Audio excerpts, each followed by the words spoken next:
ሰላምታችን በያላችሁበት ይድረስ እና አዳዲስና ወቅታዊ መረጃዎችን አዘጋጅተን ወደ እናንተ ማድረስ ጀምረናል። አብራችሁን እንድትቆዩ ግብዣችን ነው። በቅድሚያም አርዕስተ ዜናዎችን አስቀድማለሁ። ዓለም አቀፉ የሰብአዊ ተቋም ሁማን ራይትስ ዎች የአውሮፓ ህብረት ለኢትዮጵያ መንግስት ቀጥታ በጀት ድጋፍ መጀመሩን ተቸ። ሁማን ራይትስ ዎች የብልጽግና መንግስት የሚተቹትን ጋዜጠኞችና ፖለቲከኞችን እያሰረ በቀጠለበትና ለተፈጸሙ ወንጀሎች ተጠያቂነት ባልተረጋገጠበትና ግጭት ባልቆመበት ሁኔታ ቀጥታ የበጀት ድጋፍ መጀመሩን ተቃውሟል። በዝርዝር እናየዋለን። የአብይ አህመድ አማካሪ ሚኒስትር የሆኑት ዳንኤል ክብረት የብልጽግና ፓርቲ እጩ ሆነው ለምርጫ መቅረባቸው ሰማ። የጠቅላይ ሚኒስትር የማህበራዊ ጉዳይ አማካሪ ሚኒስትር ዳንኤል ክብረት ከዚህ በፊት በግላቸው የተወዳደሩ ሲሆን አሁን የብልጽግና ፓርቲ ወክለው መቅረባቸው ሰምቷል። በዝርዝር የምናየው ሌላኛው ጉዳይ ነው። የአገዛዙ ጠቅላይ አቃቢ ሕግ በአቶ ታዬ ደንደዓ ላይ መስርቶት የነበረውን ክስ በድንገት አቋረጠ። የፌዴራል አቃቢ ሕግ በቀድሞ የሰላም ሚኒስትር ታዬ ደንደዓ ላይ የመሰረተውን 3 ክሶች ባልታወቀ ሁኔታ ማቋረጡን ጠበቃቸው አቶ አብርሃ ንጉስ አስታውቀዋል። በዝርዝር እናየዋለን። ኢራን የተኩስ አቁም ጥሰትን በመፈጸም የሆርሙዝ ወሽመጥን አይከፈትም አለች። ኢራን ከአሜሪካ ጋር በምታደርገው ንግግር ዋነኛ ተደራዳሪ የሆኑት የአገሪቱ ፓርላማ አፈ ጉባኤም አሜሪካና እስራኤል የተኩስ አቁም ስምምነት በግልጽ በመጣሳቸው የሆርሙዝ የባህር ወሽመጥ ሊከፈት አይችልም ሲሉ ተናግሯል። አብራችሁ ውስጥ ቆዩ። እነዚህና ሌሎች ትሰማላችሁ። መልካም ቆይታ ያውላችሁ። ዓለም አቀፉ የሰብአዊ ተቋም ሁማን ራይትስ ዎች የአውሮፓ ህብረት ለኢትዮጵያ መንግስት ቀጥታ በጀት ድጋፍ መጀመሩን ተችቷል። ሁማን ራይትስ ዎች የብልጽግና መንግስት የሚተቹትን ጋዜጠኞችና ፖለቲከኞችን እያሰረ በቀጠለበት ለተፈጸሙ ወንጀሎችም ተጠያቂነት ባልተረጋገጠበትና ግጭቶችን ባልቆሙበት ሁኔታ ቀጥታ በጀት ድጋፍ መጀመሩን ተቃውሟል። ዓለም አቀፉ የሰብአዊ ተሟጋች ድርጅት ሁማን ራይትስ ዎች ሚያዝያ 14 2018 ዓ.ም ባወጣው መግለጫ ነው የተቃውሞ ድምጽን ያሰማው። የአውሮፓ ህብረት ሚያዝያ 13 2018 ዓ.ም ለብልጽግና አገዛዝ የቀጥታ በጀት ድጋፍ መጀመሩ የታወቀ ሲሆን ይህም ከአገዛዙ ጋር ግንኙነቱን ወደ መደበኛ ሁኔታ ለመመለስ የሚያስችል እርምጃ ነው ተብሎለታል። ሁማን ራይትስ ይህ የአውሮፓ ህብረት እርምጃ ኢትዮጵያ ውስጥ ያለውን ከባድ የሰብአዊ ጥሰት ሁኔታ ከመጪው ሀገራዊ ምርጫ በፊት እየተባሰ ባለበት ወቅት የመጣ ነው ሲል አስታውቋል።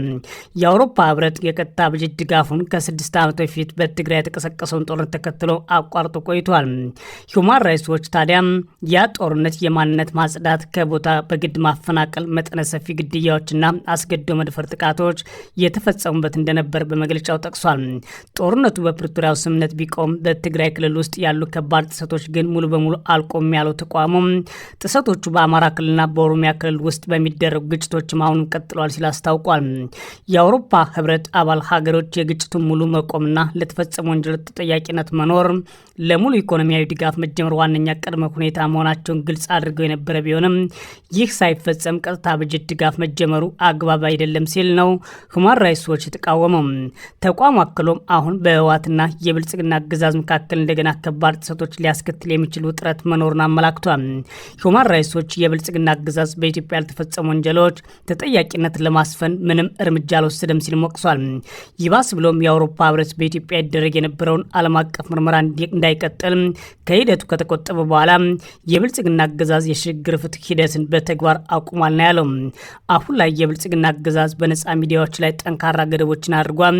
የሲቪል ማህበረሰቦችን ያስራል፣ ያስተጓጉላል፣ ጋዜጠኞችና የሰብአዊ መብት ተሟጋቾችን ያስራል። ይህም አሳሳቢ ነው ሲል ሁማን ራይትስ ዎች አስታውቋል። ሁማን ራይትስ ዎች በያዝነው ወር መንግስት የሚተቹ ሙዚቃ የሰሙ ወጣቶች በአዲስ አበባ ከተማ ታስረዋል ያለ ሲሆን ይህም የቴዲ አፍሮ ሙዚቃን ከፍታቸዋል በሚል የታሰሩ ወጣቶች የተመለከተ መሆኑ ነው። በዚህም በኢትዮጵያ የሚታየው የሰብአዊ መብቶች አያያዝ እየባሰ በሚሄድበት ሁኔታ የአውሮፓ ህብረት የራሱን የሰብአዊ መብት መመዘኛዎች ተፈጽመው እንደሆነ ሳይፈትሽ የቀጥታ የበጀት ድጋፍ መጀመሩን ያመለከተ ሲሆን ሁማን ራይትስ ዎች ይህንን ተቃውሞታል።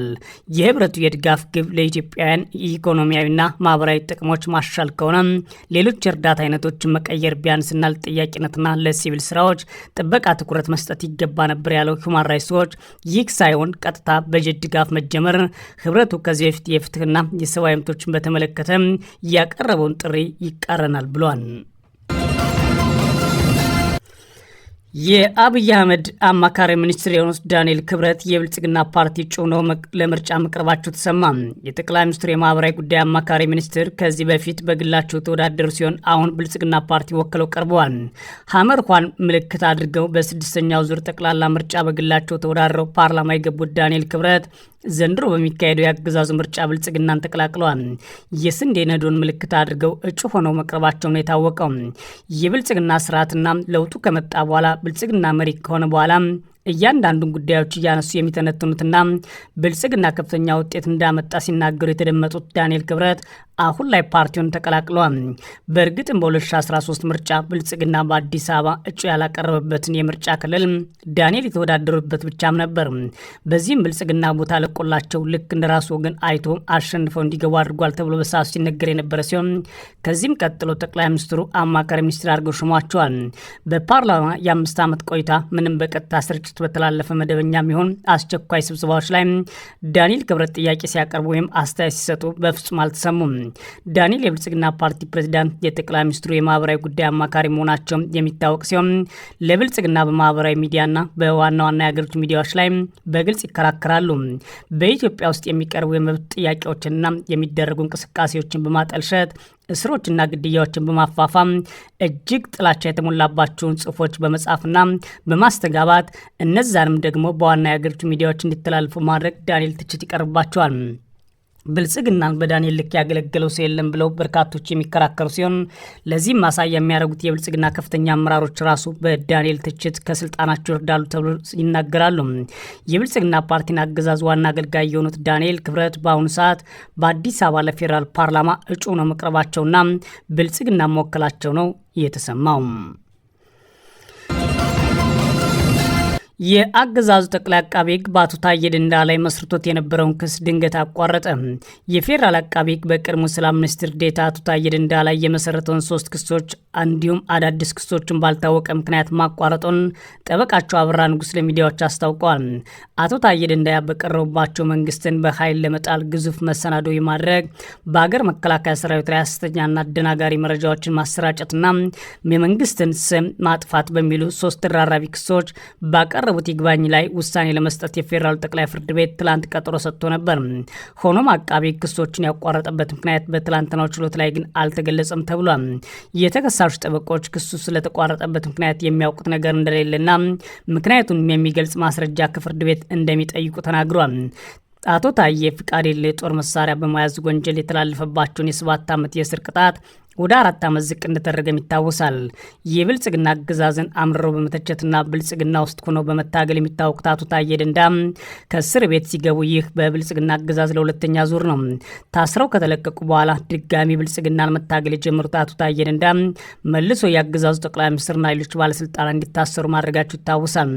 በዚህ ሂደትም 3 አዳዲስ ክሶች ተመስርተው የነበረ ሲሆን ትላንት በነበረው ችሎት እነዚህ ክሶች መቋረጣቸውን ጠቅላይ አቃቤ ሕግ አስታውቋል። ኢራን የተኩስ አቁም ጥሰት በመፈጸሙ የሆርሙዝ ወሽመጥ አይከፈትም አለች። ኢራን ከአሜሪካ ጋር በምታደርገው ንግግር ዋነኛ ተደራዳሪ የሆኑት የአገሪቱ ፓርላማ አፈ ጉባኤ አሜሪካና እስራኤል የተኩስ አቁም ስምምነቱን በግልጽ በመጣሳቸው የሆርሙዝ የባህር ወሽመጥ ሊከፈት አይቻልም ብለዋል። መሐመድ ባጋር ጋሊፍ ረቡዕ ዕለት በኤክስ ገጻቸው ላይ ባሰፈሩት ጽሑፍ እንደገለጹት ከጥሰቶቹ መካከል የአሜሪካ የባህር ኃይል ወደ ኢራን ወደቦች የሚደረግ ጉዞ ላይ የጣለው እግድ ይገኝበታል። ይህ ያለም ምጣኔ ሀብት ማሰር ነው ያሉት አፈ ጉባኤው እስራኤል ደግሞ በሁሉም ግንባሮች ጦርነት ናፋቂ አድርጓታል ብለዋል። የኢራን ፕሬዝዳንት መሱድ ፔዜሽኪያን በበኩላቸው ቴህራን ለድርድር ክፍት ሆና ቀጥላለች፣ ነገር ግን የስምምነቶቹ መጣስ እገዳና ዛቻ ለእውነተኛ ድርድር ዋና እንቅፋቶች ናቸው ብለዋል። ማክሰኞ ማለዳ ላይ አሜሪካና ኢራን በፓኪስታን አዲስ የሰላም ድርድር ያደርጋሉ ተብሎ ተጠብቆ የነበረ ቢሆንም ቴህራን ወደ ኢስላማባድ ልዑኳን ባለመላኩ አልተሳካም። በዚህም የተነሳ የአሜሪካ ልዑክ ይመራሉ የተባሉት ምክትል ፕሬዝዳንት ጄዲ ቫንስ ወደ ስፍራው ሳይሄዱ ቀርተዋል ይላል ቢቢሲ። ማክሰኞ ምሽት የአሜሪካ ፕሬዝዳንት ዶናልድ ትራምፕ ረቡዕ ዕለት የሚያበቃውን የሁለቱን ሀገራት የተኩስ አቁም ስምምነት ላልተወሰነ ጊዜ መራዘሙን አስታውቀዋል። የዋይት ሀውስ የፕሬስ ሴክሬታሪ ካሎሪ ሌቫንት ፕሬዝዳንቱም ያራዘሙት የተኩስ አቁም የጊዜ ገደብ እንደሌለውም አብራርተዋል። ትራምፕ አሜሪካ በኢራን ላይ ያደረገች ባለው የባህር ላይ ገዳ ደስተኛ መሆናቸውና ኢራን በጣም እየተዳከመች መሆኗን መረዳታቸውን ጨምረው ተናግረዋል። መጫወቻ ካርዶቹ አሁን በፕሬዝዳንት ትራምፕ እጅ ናቸው ሲሉም ተናግረዋል። ጦርነቱ መቼ እንደሚያበቃ በጋዜጠኞች የተጠየቁት ሌቫንት ይህ የሚወስኑት ትራምፕ መሆናቸውን አስረድተዋል። የዩናይትድ ስቴትስና የአሜሪካ ሕዝብ ትክክለኛ ፍላጎት ያሳካ እንደሆነ ሲሰማቸው ይወስናሉም ብለዋል። የኢራኑ ተራዳሪ አስተያየት የተሰማው አደገኛና ወሳኝ በሆነው የባህር ወሽመጥ ላይ ግጭቶች በቀጠሉበት ወቅት ነው። ኢራን በወሽመጡ ላይ እየተንቀሳቀሱ የነበሩ 2 መርከቦች መያዟን ማስታውቃለች። ረቡዕ ጠዋት ኢራን 2 የጭነት መርከቦች በሆርሙዝ የባህር ወሽመጥ ለምርመራ መወሰዳቸውን አስታውቃለች። የመርከቦቹ መወሰድ ይፋ የተደረገው በባህር ወሽመጥ ውስጥ በሚገኙ 3 የጭነት መርከቦች ላይ ጥቃቶች መሰንዘራቸውን ተከትሎ ነው። በሆርሙዝ ወሽመጥ ላይ ጥቃት ከደረሰባቸው 3 መርከቦች አንዷ የሆነችው ዩፎሪያም በዩናይትድ አረብ ኤምሬትስ ውስጥ ባለው ወደብ አቅራቢያ መልቋን መጣሏን ቢቢሲ ቬሪፋይ አረጋግጧል። የባህር ኃይል ደህንነት ላይ የተሰማራው ቫንጋርድ የተባበሩት አረብ ኤምሬትስ ባለቤትነት የተያዘችው ዩፎሪያ ጥቃት የደረሰባት ከኢራን በስተምዕራብ መሆኑን ተናግሯል። በመርከቧ ላይም ሆነ በሰራተኞቹ ላይ ግን ጉዳት አልደረሰም ይላል ዘገባው። ኢራን ስለ ዩፎሪያ ምንም አይነት አስተያየት ባትሰጥም ሌሎች 2 መርከቦች ኤስሲሲ ፍራንቺስካና ኢምፓኖሚናንስ መያዟን ተናግራለች። ሁለቱም በደረሰባቸው ጥቃት ጉዳት እንደደረሰባቸው ተገልጿል። የኢራን አብዮታዊ የባህር ኃይል ዘብ ባወጣው መግለጫ መርከቦቹ ያለ ፈቃድ እየተንቀሳቀሱ እንደነበር ጠቅሶ ተደጋጋሚ ጥሰቶች የፈጸሙ መሆናቸውን በመግለጽ የሆርሙዝ የባህር ወሽመጥ በሚስጥር ለቀው እንዲወጡ እና ለመሄድ እየሞከሩ የአቅጣጫ ስርዓቶችን እያዛቡ ነበር በሚል ወንጅሏቸዋል። በተጨማሪም በባህረ ሰላጤ ውስጥ የሚደረጉ እንቅስቃሴዎችን እየተከታተለ እንደሆነና ጥሰት በሚፈጽሙት ላይ ጠንካራ እርምጃ እንደሚወስድ አስጠንቅቋል። የአብዮታዊ ዘቡ ግንኙነት ያለው የኢራን የዜና ወኪል ታስኒም በኋላ ላይ የኢራን ኮማንዶዎች 2ቱም መርከቦች በቁጥጥር ስር ሲያውሉ የሚያሳይ ቪዲዮም ለቋል። መርከቦቹ ጥቃት ከደረሰባቸው ስፍራ ሳይንቀሳቀሱ በቁጥጥር ስር መዋላቸውን መረጃዎች ያሳያሉ። ይሁን እንጂ የባህር ትራንስፖርት እንቅስቃሴዎች መረጃዎች የሚከታተሉ ተቋማት ዩፎሪያ ጥቃት ከተፈጸመባት በኋላ ወደ ደቡብ አቅጣጫ በመቅዘፍ ከኮርፋካን ወደ ርቆ በሚገኘው ስፍራ ላይ ቆማለች። የግሪክ የውጭ ጉዳይ ሚኒስትር ኪርኮስ ጌራትሪስቲ በግሪክ ባለቤትነት ስር ያለችዋን ኤፖኖሚዳኖስ መርከብ ጥቃት እንደደረሰባት አረጋግጧል። በግሪክ የጭነት መርከብ ላይ ጥቃት መፈጸሙን ማረጋገጥ እችላለሁ፣ ነገር ግን በኢራናውያን መያዟን ማረጋገጥ አልችልም በማለት ለሲኤንኤን ተናግሯል። እንዲሁም ረቡዕ ዕለት የአሜሪካ መከላከያ ሚኒስቴር የባህር ኃይሉ አዛዥ ካሁን ጀምሮ ከኃላፊነታቸው መነሳታቸውን ወቁልኝ ብሏል። ጆን ፊላ ከኃላፊነታቸው ለምን እንደተነሱ የተሰጠ ምክንያት ግን የለም ይላል ቢቢሲ። ይህም የሆነው የአሜሪካ መከላከያ ሚኒስትር ፔት ሄግሴት የጦር አዛዡን ራንዲ ጆርደን ከስልጣናቸው እንዲለቁ ከጠየቁ ከጥቂት ሳምንታት በኋላ ነው። የባህር ኃይል ምክትል ጸሐፊ ሃንግ ካኦም ተጠባባቂ ሆነው ቦታውን እንደሚሸፍኑም ተነግሯል ማለት ቢቢሲ ዘግቧል።